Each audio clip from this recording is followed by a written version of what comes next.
This is a long story, as it's been over 5 years in the making. I've actually posted this story before, but there are some really good internet sleuths here on Reddit, and they were able to figure out ex-beauty queen's identity, and mine too. I don't really care if I give up my identity, but didn't want it to be on my actual account, so I deleted it a while back. The catalyst for me to repost it today on a throwaway is that it's cathartic. Last week, yet another court date for ex-beauty queen stalker came and went. We'd been expecting things to proceed with her entering a plea of guilty or not guilty, but no such luck. All we got was another vague reason as to why she's not ready, and a new court date issued months from now.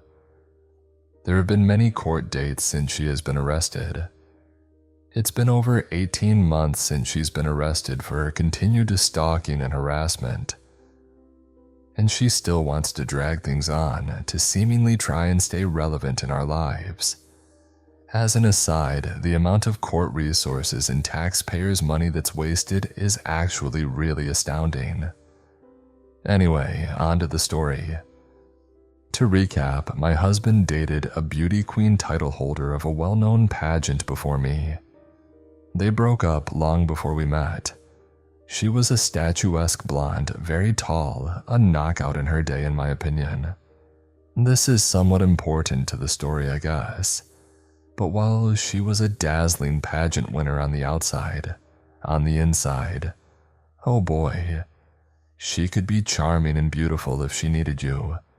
But mostly she treated people around her terribly, including my husband, and he eventually broke it off with her, but she never went away. She would continue to call and email repeatedly even after my husband and I met. If anything, her calls increased. She would call over and over again, day and night, even after my husband, then boyfriend, blocked her number. She would ask for money and threaten to go to the police, claiming he abused her if he didn't give it to her. He obviously did not give her money. This made her very upset. The threats increased and became more malicious. But when that didn't work, she would switch tactics and try and sweetly ask him for help with certain projects she was trying to get off the ground. Or more accurately, have him do the work for her and she take the credit, with the promise that if he did just this one last thing for her, she would go away. He did not reply, so she would go back to being malicious. Any tactic for attention or for what she really wanted, money.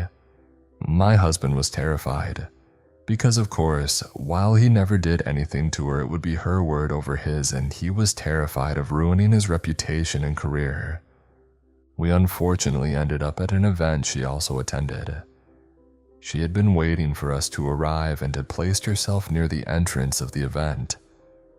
As we walked in, she stood across the room, looking me up and down, laughing and whispering into the ear of her date, making a point to try and make me uncomfortable. But that was okay. She was easily ignored until she ambushed me as I came out of the bathroom. She had clearly been waiting for a moment I was alone. She towered over me. She is very tall. I had no intention of having it out with her, and as I hurriedly walked to find my husband, she kept pace beside me, hunched over so she was at my eye level. I'm 5'5". Her head turned towards me. She was like a caricature of herself as she ambled beside me, smiling maniacally. "Where is your man?" she hissed in her heavy accent. Her eyes were black. She looked like out of a Tim Burton movie, hunched over with that crazy demonic smile. "Watch your back, pug," she added, grinning. She liked to call me names like Pug because I own pugs, and I guess she thought this was an insult. What I didn't know then was, while I was in the bathroom, she had walked over to my husband and had thrown her arm around him while he was in mid-conversation with someone, and introduced herself to the man he was talking to, as if she and my husband were together. My husband unwrapped himself from her clutches and told her to beat it. She then beelined and waited for me to come out of the washroom. We stopped going to the parties. The last time we ran into her was at a funeral for a mutual friend. She followed me around at the wake. As my husband, boyfriend at the time, was talking to the man's widow, I was talking to a friend and his wife. She walked right up and stood with us, joining us mid-conversation as if she were part of the group. It was unnerving, but also just bizarre. It was a funeral and I did not want a scene. I silently picked my wine glass off the bar and walked away, leaving her with the couple I'd been speaking to and her staring at me with a smirk on her face. All in all, annoying but manageable. However, the emails and calls never stopped. She would call my husband over and over day and night, even though he had long blocked her number. She would drive by. I found my car keyed one night after I left it outside, but obviously I couldn't prove it's her. But enough was enough. My husband had a lawyer send a cease and desist. After the first, she called him from a private number. He answered and she said, "Hi, it's me," in a sing-song voice like they were the best of friends and he hadn't just sent her a lawyer's letter ordering her to stay away from him and his family. He said nothing and hung up. Another cease and desist was sent, then a third. Nothing would make her go away. She did not actually think my husband was capable of not wanting to be with her because, her beauty. Eventually, though, she got pissed that he was not giving in. So she decided to take this rage to the internet. I knew that she was absolutely checking out my social media, but I don't really use it much, so I didn't care. However, she created a fake Twitter account and tweeted, "Insert my husband's name, is a fraud," and tagged his colleagues, friends, investors, family members, every single person she could think of to try and ruin his reputation and career. On New Year's Eve, she posted on my Instagram account at exactly 12:01 a.m., "Happy New Year's, Scrud." My social media settings were all put to private. We went to the police armed with the emails threatening to give her money or she would go to the police. She was charged with 2 counts of harassment, and a restraining order was put into place. To our shock, the next day after her arrest, our phones were buzzing. This story had made front-page news, clearly a slow news day. Her day in court came right before COVID. We arrived to the courthouse and sat down. She walked in. We were shocked by her appearance. Actually, shocked is an understatement. She was unrecognizable from her former self. Gone was the statuesque, dazzling blonde. She had apparently shaved her head and was wearing a short, ratty brown wig. She had gained about 80 pounds, give or take, and was now sort of hunched. With her height and new girth, she looked like a linebacker. To add to her new look, she wore a bulky brown men's overcoat and a scarf tied over her wig like a babushka. My immediate thought was, her outside now matches her inside. But it was her eyes that I noticed the most. About a year earlier, we had shown a photo of her to our kids so that if she ever approached them, they knew to run. At the time, my son, who was young, commented that she had mean eyes, from the mouth of babes. Maybe it was that she had changed so much physically overall, but her dark eyes had narrowed into deep black slits. As she scanned the courtroom and saw us in court, she would turn around every so often to look back at us and glare. She would then whisper in her lawyer's ear and laugh as if she were having a grand time. She had a pair of big, round, cheap sunglasses that she would put on and take off intermittently. When she addressed the judge, she put them on, and he asked her to remove them. We thought she was putting on a brave face and treating it all like a joke, but we were about to find out that getting arrested wouldn't slow her down. The restraining order didn't seem to faze her at all. If anything, it angered her more. From then on, every day, all day, she would post from multiple fake social media accounts, posting photos of myself, of my husband. She would put up my husband's photo with the caption pedophile or other terrible names that included racist and transphobic comments and captions. To give you a slight idea, she posted altered pictures of my husband, photoshopped to look like he was wearing heavy makeup, and referring to him as a pre-op transgender. She posted altered and unflattering photos of myself. She called me old and ugly. Those are the G-rated ones. Listen, I am no beauty queen myself. The name calling, while obsessive and gross, wasn't what bothered me most. Although I'm not going to lie, seeing hundreds of photos of myself on her fake Twitter account, calling me ugly and obsessively pointing out every single perceived flaw, did succeed in getting me down at times. Why did I keep looking? Because it was like getting a glimpse into her unraveled mind, just in case it was a clue of what she was capable or thinking of doing next, because it wasn't her insulting posts that fazed me. What bothered me most were these sinister captions, "Keep an eye on your kids because I be watching," or "Why don't you plant some flowers in your front yard," or "Be good to your kids because you never know what could happen." "How was your Uber Eats order?" She would post pictures of me with an arrow directed to my head, which I perceived to be a gun to my head. She posted pictures of my husband's workplace, which she was not allowed to be within 2 blocks of, in accordance to the restraining order. But the police said this could be just a picture she took from the internet. She posted Agatha Christie quotes like, "Every killer is usually someone you know well," or "Your end is near." Her Twitter profile banner picture was taken from a movie poster and said, "Stalker," like she was in on the joke. We called the police again, but they said there wasn't anything they could do since she didn't explicitly tag us. I took screenshots of everything. Many of her posts were nonsensical, but most were photos posted of us on this fake account, all altered with derogatory or ominous captions.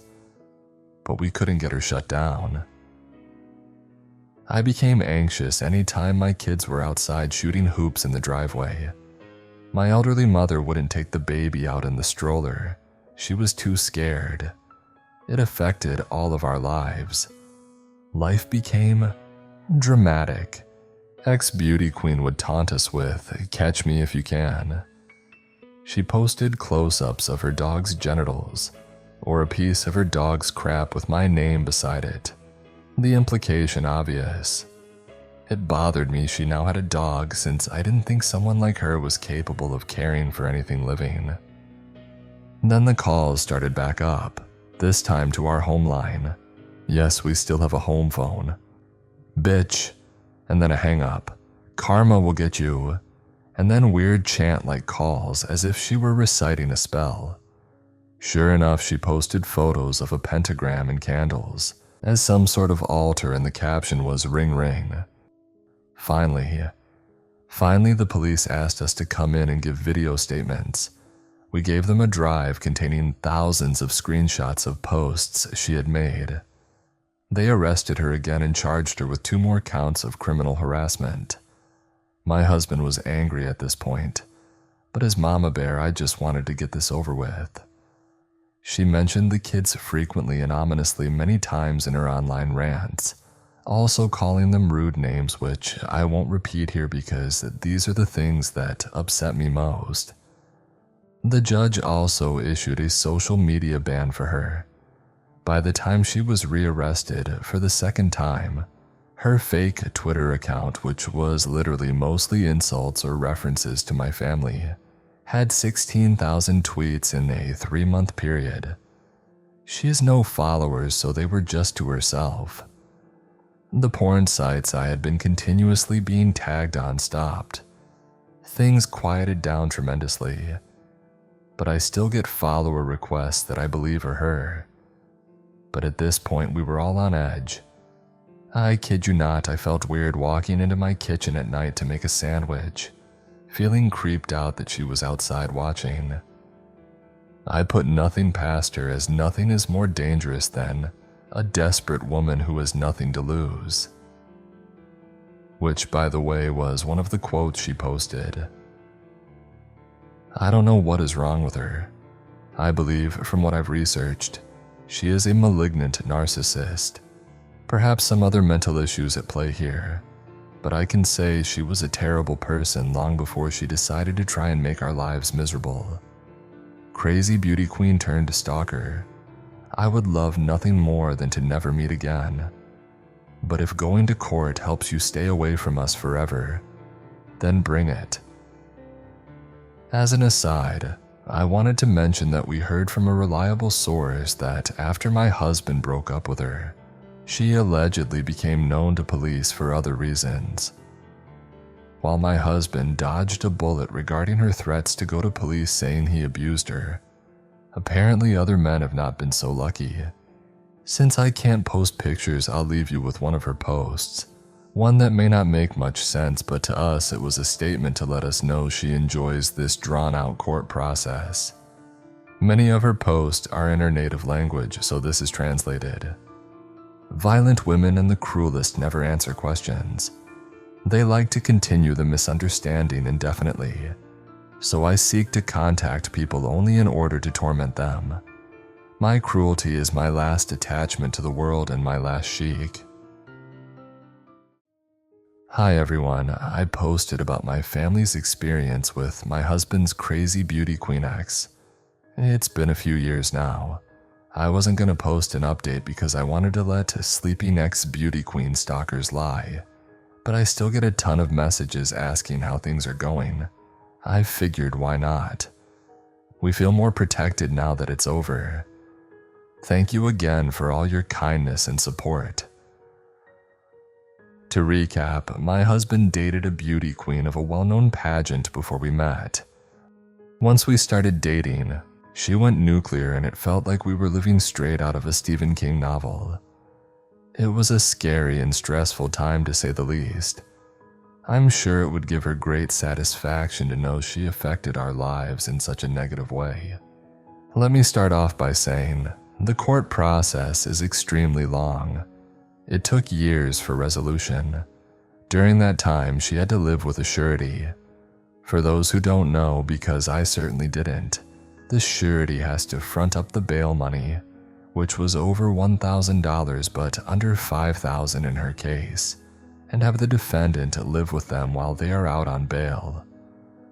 Her initial surety was her mother, but after she was rearrested for continuing to harass us, the judge said that she had to have a new surety since she kept breaking the law under her mother's watch. Since COVID, everything is done via Zoom in a virtual courtroom. There have been a few court dates during the past few years, but only her lawyer was present. These court sessions were basically asking to defer, etc. It was all very long and drawn out. The last court date was August of 2023. I was curious as to what she looked like now and to have this finally behind us. Finally, she appeared in the virtual courtroom. She was no longer wearing the wig. It looked like she had some real hair. It was short, brown, and pinned straight. She was the same weight as I had last seen her in person, and she was wearing a long white sort of coat, almost like a lab coat. No makeup. She was scattered, couldn't get her Zoom to work, wouldn't come into focus in the meeting, even though the judge repeatedly asked her to be visible during the proceedings. But she didn't listen to him, she kept going out of sight. She had the San Francisco Bridge as her Zoom background. Anyway, it was a gong show. But in the end, the result of this last court session was that she didn't plead guilty or not guilty. Instead, she was able to agree to certain terms or risk being arrested again. To be honest, I found it slightly confusing, but at least it was officially over. The most interesting part for us was after the virtual court proceedings were finished, the judge told us we could switch off our cameras. We did, but she didn't, so my husband and I watched, fascinated as the judge presided over other virtual cases, and she, on mute, sat on a chair and called someone on her phone. She began crying, then laughing hysterically, then crying again, but looking into the camera as she's doing this. I couldn't tell if this was accidental or not. Was she trying to gain some sympathy, or was it an honest mistake? We will never know. Lastly, I add this with a huge caveat that this is pure speculation. I had mentioned in my original post how she posted pictures of her dog's crap with my name beside it. However, when my friend looked through the pictures, she observed there was no way that crap that size could come from such a tiny dog. And when I look at it, I couldn't help but agree, but my brain refuses to process. If it's true, then, well, you. However, this also will be something we'll never know. Probably for the best. Either way, karma has caught up with her big time. We know from one of the bail variation requests, she lives in subsidized housing. I haven't seen her in person since the original court date back in February of 2020. I received quite a few messages from people who knew who this was and said they had had run-ins with her, specifically a person who claimed a family member had been scammed out of money by her. That's all there is to tell. Our lives have moved on, and I'm happy to report that no news is good news. I'll always be extremely cautious about my social media settings, but I don't think about her anymore unless I get a request for an update, etc. Thank you again for your messages and for all the support. And to the crazy ex-beauty queen stalker, we are thrilled to never meet again.